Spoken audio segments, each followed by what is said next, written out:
Kozhikode saint Patrick ചർച്ചിന് സമീപത്തെ കെട്ടിടത്തിന് തീപിടിച്ച സംഭവത്തിൽ പ്രതിപിടിയിൽ ഒഡീഷ സ്വദേശി ജെഡ് നായിക്കാണ് പിടിയിലായത്. വർഷ ഗിരീഷ് കോഴിക്കോടും ചെയ്യുന്നു. വർഷ, ഇന്നലെ തന്നെ ഈ തീപിടിച്ച കെട്ടിടത്തിന്റെ സമീപത്തെ മതിലൂടെ ഒരാൾ നടന്നു പോകുന്ന ദൃശ്യങ്ങളടക്കം പുറത്തു വന്നിരുന്നു. ഇയാൾ തന്നെയാണോ ഈ കത്തിച്ചയാൾ? എന്തിന് കത്തിച്ചു എന്നാണ് നിലവിൽ മനസ്സിലാക്കാൻ കഴിയുന്നത്?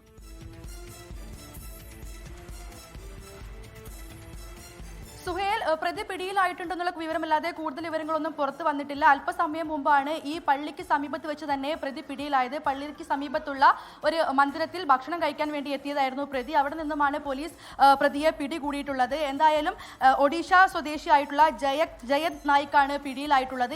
എന്തിനാണ് തീയിട്ടത് എന്നുൾപ്പെടെയുള്ള കൂടുതൽ വിവരങ്ങൾ എന്തായാലും അന്വേഷിക്കേണ്ടതുണ്ട്. ഇന്നലെ പുലർച്ചെ 4:30 കൂടിയാണ് കോഴിക്കോട് അതിരൂപതയുടെ സെന്റ് പാട്രിക് ചർച്ചിന് സമീപം തീപിടുത്തം ഉണ്ടായത്.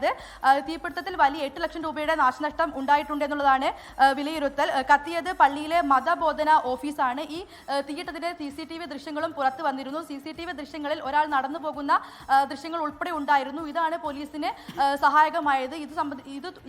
ഈ ഒരു CCTV ദൃശ്യത്തെ പിന്തുടർന്നുകൊണ്ടായിരുന്നു പോലീസിന്റെ അന്വേഷണം. എന്തായാലും പ്രതി ഇപ്പോൾ പിടിയിലായിരിക്കുന്നു എന്നുള്ള വിവരമാണ് പുറത്തു വരുന്നത്. പ്രതിയെ ബീച്ച് ആശുപത്രിയിലേക്ക് മെഡിക്കൽ പരിശോധനയ്ക്ക് കൊണ്ടുപോയിരിക്കുകയാണ്. കൂടുതൽ വിവരങ്ങളെല്ലാം ഇനി പ്രതിയെ ചോദ്യം ചെയ്തതിനു ശേഷം മാത്രമേ വ്യക്തമാകൂ.